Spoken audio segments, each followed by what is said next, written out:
Hi everyone, I'm Camila and you're watching Fanatic Zone TV. Here we're fanatics of all things track and field. So join the frenzy by subscribing to this channel to stay updated on more track and field news.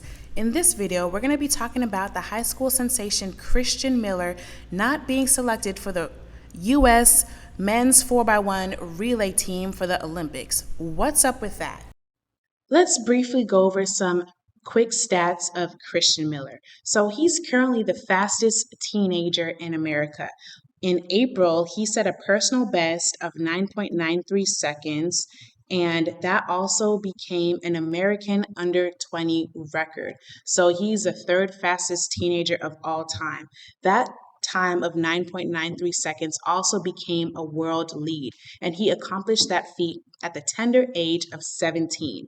He turned 18 a month later in May, and then recently in June of 2024, he competed at the USA Olympic trials. He made it all the way to the final, and he finished in fifth place. His fifth place time was 9.98 seconds. That's a great accomplishment for an 18-year-old and recent high school graduate.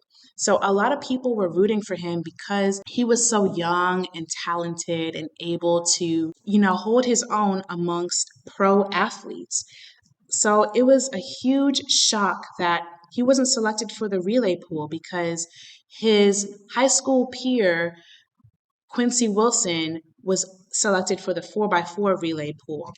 So let's look at what his coach had to say. His coach, Ricky Fields, broke the news via Twitter. He said, very disappointed in USATF by leaving Christian Miller off the 4x1 relay pool, stating he didn't have experience running 4x1 with pros and didn't run in world relays, which is limited to pros. It's super disappointing that Christian Miller wasn't even selected to run in the heats or the qualifying rounds at the Olympics because, let's be honest, he's been in the news for a couple of months now. He can actually draw more viewers to the sport, especially, young fans that are rooting for people in their own age group. But unfortunately, because of his lack of experience, he was not chosen. So Coach Mike Marsh is the head men's relay coach. He's been the U.S. relay coach for the men since March of 2022. Here's what he says about the Paris Olympics relay pool protocol. He said, the rules in an Olympic year are slightly different. The top 3 finishers in the 100 are automatically named to the relay pool. The relay coaches also named 2 discretionary picks. Coach Freeman and I plan to continue to discuss the many details of this process with athletes and coaches. Now, the reason that Mike Marsh gave to Christian Miller's coach was that he does not have experience working in the relays. Here are 6 things that the relay coaches look for in determining who is going to be in the relay pool. 1, the ability to pass and receive the baton with either hand. 2, the ability to run the turn in or straight leg. 3, availability and willingness to attend relay camps or practices. 4, times run in the relay distances. 5, relay experience in the world champs, world relays, Pan Am Games, and Olympics. Or 6, on-site fitness. So I think the biggest reason for Christian Miller being left out is that he just doesn't have experience in professional relay meets. For example, Michael Marsh also told Track and Field News that he will be looking at several athletes throughout early 2024. He said, we'll go to meets like Texas Relays and Florida Relays and assemble some capable teams. We'll follow on with the World Relays in the Bahamas at the beginning of May. That'll be another opportunity to sharpen our skills. I kind of understand why they didn't just go off of Christian Miller's fast times because looking back, the men's 4x1 has been trash. They continue to drop the baton, literally.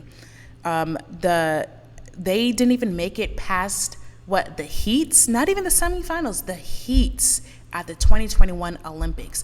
Just sad, despicable and disappointing. So I can see the pressure to perform and to get the prestige back for the men's 4x1 on the USA, and also the fact that they want to correct the past errors. For example, the reason why the men's 4x1 has sucked so much is because it's been revealed that these guys, although they have fast times, they usually didn't practice exchanges until the day of.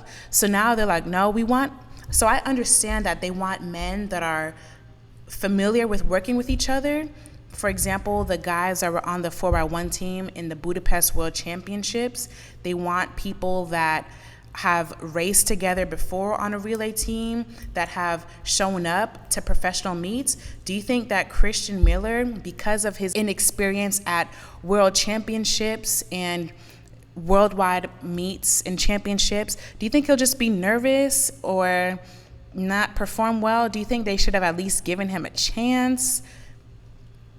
Either way, I understand the frustration of Miller being left off, but I understand how they want to play it safe and choose guys that are more experienced.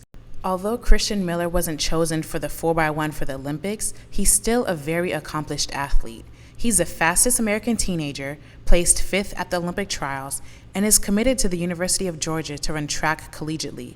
With this trajectory, he has a very bright future ahead. At 18 years old, he still has the time and talent to accomplish so much more. When one door closes, another one opens, because just days after his relay pool rejection, he was awarded as the National Gatorade Track and Field Player of the Year. So what do you think, fanatics? Do you think it's crucial for the USA to choose men that are more experienced at the professional level to run the 4x1? Or do you think that they should have gone off of the fastest times in the 100-meter final? Let's just hope that the relay blunder that happened in Tokyo isn't repeated in Paris. Thank you all for watching Fanatic Zone TV. Subscribe for more track and field news, and I'll talk to you all later. Bye!